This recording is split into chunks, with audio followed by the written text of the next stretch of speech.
दोस्तों, आज मैं आप लोगों को जो कहानी सुनाने जा रहा हूँ उसमें डर और दर्द दोनों ही है, इसलिए पूरा कहानी जरूर सुने। हिमालय की एक घाटी में स्थित छोटा सा गांव, नाम था श्यामनगर।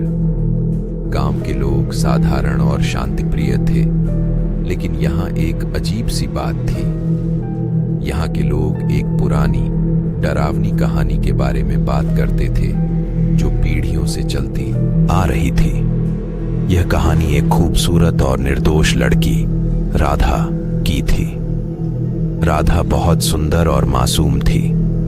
उसके माता पिता ने उसकी शादी गांव के ही एक धनी व्यापारी रामकिशन के बेटे मोहन से तय कर दी थी।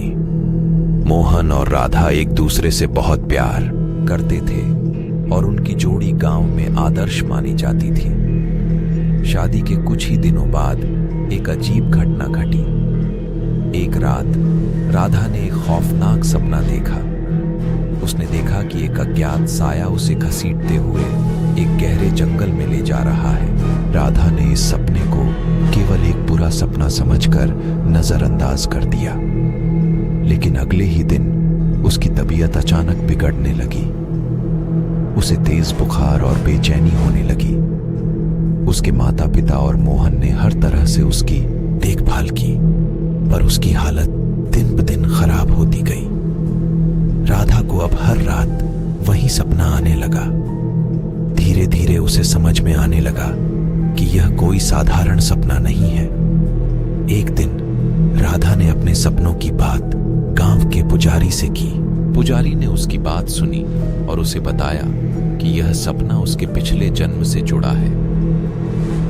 राधा पिछले जन्म में भी इस गांव की थी और उसकी मृत्यु बहुत ही भयानक तरीके से हुई थी।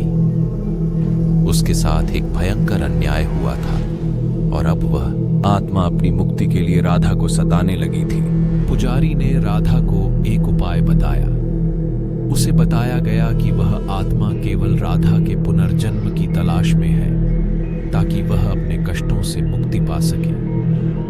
राधा ने हिम्मत जुटाकर उस आत्मा से सामना करने का निर्णय लिया। उसने एक रात जंगल में जाकर आत्मा को पुकारा। आत्मा प्रकट हुई और राधा के सामने अपने पिछले जन्म की कहानी बताई। वह आत्मा राधा ही थी, जो पिछले जन्म में एक निर्दोष लड़की थी और उसके साथ गांव के कुछ लोगों ने धोखा किया था। उसे जिंदा जला दिया गया था और उसकी आत्मा को शांति नहीं मिली थी। राधा ने आत्मा की बात सुनी और उसे मुक्ति दिलाने का वचन दिया। उसने गांव के सभी लोगों को इकट्ठा किया और सच्चाई बताई। गांव वालों ने अपने पापों का प्रायश्चित किया और उस आत्मा की शांति के लिए यज्ञ किया। धीरे धीरे राधा की तबीयत सुधरने लगी और वह फिर से स्वस्थ हो गई। गांव में शांति लौट आई, लेकिन राधा का दिल टूट चुका था। उसने मोहन से कहा कि वह अब इस गांव में नहीं रह सकती। उसे अब भी उन सपनों का डर सताता था। मोहन ने उसे समझाया, लेकिन राधा ने गांव छोड़ने का फैसला कर लिया। उसने मोहन को अलविदा कहा और एक नई जिंदगी की तलाश में गांव से दूर चली गई। राधा का जाना मोहन के लिए असहनीय था।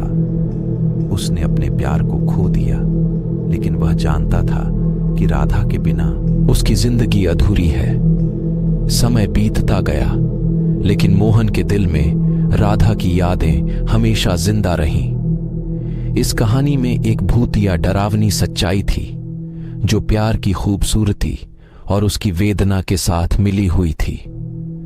राधा ने अपने पिछले जन्म के कष्टों से मुक्ति पाई, लेकिन उसकी आत्मा की बेचैनी मोहन को जिंदगी भर के लिए तन्हा छोड़ गई। यह कहानी हमें यह सिखाती है कि कभी कभी आत्माओं का संघर्ष और इंसान के दिल का दर्द एक दूसरे से गहराई से जुड़े होते हैं। श्यामनगर की इस कहानी में डर और दिल की टूटन की झलक है, जो हमें हमेशा याद दिलाएगी कि कुछ कहानियां कभी खत्म नहीं होती।